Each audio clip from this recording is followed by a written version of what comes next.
Assalamualaikum teman-teman, belajar bareng Teteh lagi yuk. Kali ini kita ngebahas rangkuman materi-materi tentang bocoran-bocoran dari FR ya. Tapi seperti biasa sebelum ke materi jangan lupa di subscribe dulu ya. Yang pertama tentang proses penurunan kepala janin dalam proses persalinan. Selama proses persalinan, janin melakukan serangkaian gerakan untuk melewati panggul yang terdiri dari satu engagement terjadi ketika diameter terbesar dari presentasi bagian janin, biasanya kepala, telah memasuki rongga panggul. Engagement telah terjadi ketika bagian terendah janin telah memasuki stasional atau lebih rendah. Pada nulipara, engagement sering terjadi sebelum awal persalinan, namun pada multipara dan beberapa nulipara, engagement tidak terjadi sampai setelah persalinan dimulai. Yang kedua, descent. Descent terjadi ketika bagian terbawah janin telah melewati panggul. Descent atau penurunan terjadi akibat tiga kekuatan, yaitu tekanan dari cairan amnion, tekanan langsung, kontraksi pundus pada janin, dan kontraksi diafragma, serta otot-otot abdomen ibu pada saat persalinan dengan sumbu jalan lahir. Ada sinkritismus, yaitu ketika sutura sagitaris sejajar dengan sumbu jalan lahir. Asinkritismus anterior, kepala janin mendekat ke arah promontorium sehingga os parietalis lebih rendah. Asinkritismus posterior, kepala janin mendekat ke arah simfisis dan tertahan oleh simfisis pubis. Yang ketiga, pleksi, segera setelah bagian terbawah janin yang turun tertahan oleh serviks, dinding panggul atau dasar panggul dalam keadaan normal. Pleksi terjadi dan dagu didekatkan ke arah dada janin. Keempat, putaran paksi dalam. Putaran paksi dalam dimulai pada bidang setinggi spina ischiadica. Setiap kali terjadi kontraksi, kepala janin diarahkan ke bawah lengkung pubis dan kepala berputar saat mencapai otot panggul. Yang kelima, ekstensi. Saat kepala janin mencapai perineum, kepala akan defleksi ke arah anterior oleh perineum.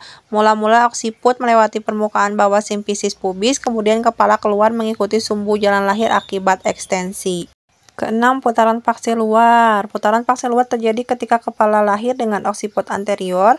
Bahu harus memutar secara internal sehingga sejajar dengan diameter anteroposterior panggul. Rotasi eksternal kepala menyertai rotasi internal bahu bayi. Kemarin banyak yang nanya ya, Teh berapa sih sumbu berputarnya rotasi putaran paksi luar itu berapa derajat? Tidak ada ya dalam teori, tapi kalau melihat mekanismenya 90 derajat ya. 7. Ekpulsi. Setelah bahu keluar, kepala dan bahu diangkat ke atas tulang pubis ibu dan pada bayi dikeluarkan dengan gerakan fleksi lateral ke arah simfisis pubis. Ini ya gambarnya teman-teman, ini urutannya ke bawah. Yang pertama itu sebelum engagement, yang kedua engagement descent sama fleksi, yang ketiga itu putaran paksi dalam, yang keempat mulai extension, yang kelima itu complete extension, yang keenam putaran paksi luar, yang ketujuh lahir bahu anterior, yang kedelapan lahir bahu posterior. Lanjut kita ke penata laksanaan pada wanita menopause. Yang pertama, menghindari perubahan kejiwaan. Perubahan dan gejolak jiwa menghadapi klimakterium sampai senium dapat dihindari dengan keharmonisan keluarga dan saling pengertian. Menghadapi hidup yang terus berkembang mungkin agak sulit sehingga sebagian wanita tidak sanggup untuk hidup bersama dengan keluarga anaknya. Di samping kerisauan yang dihadapi, mereka mengalami kebahagiaan karena mampu mengantarkan anak-anaknya ke jenjang yang lebih tinggi. Adanya pikiran kebahagiaan menimang cucu yang lucu seperti pada saat menimang anaknya sedang tumbuh dan berkembang. Yang pertama berarti menghindari perubahan kejiwaan. Yang kedua, menghindari penuaan kulit terlalu cepat. Semakin wanita bertambah umur, kulit semakin tipis, makin sensitif terhadap sinar matahari. Lapisan lemak bawah kulitnya longgar sehingga keriput dan kering di daerah wajah, dagu, dan leher. Yang ketiga, menyesuaikan pola makan. Makanan yang diperlukan wanita menopause hanya sekedar dapat mempertahankan proses pergantian jaringan yang rusak dan mengelupas. Apabila pola makan masih sama seperti berumur 35-40 tahun, dapat dipastikan kelebihan yang disimpan dalam bentuk lemak di bokong, payudara, dan perut, kelebihan makan dalam keadaan tubuh serba kekurangan hormon dan kemampuan metabolisme, Dapat menyebabkan penyakit kencing manis, hipertensi, kolesterol tinggi, penyakit jantung koroner yang diikuti gagal jantung. Lanjut ke vitamin K pada bayi baru lahir. Vitamin K 1 mg dosis tunggal dapat diberikan secara IM pada saat bayi lahir. Hal ini mencegah perdarahan akibat defisiensi vitamin K pada bayi. Untuk bayi prematur dapat diberikan 400 mikrogram per kilo BB maksimal 1 mg.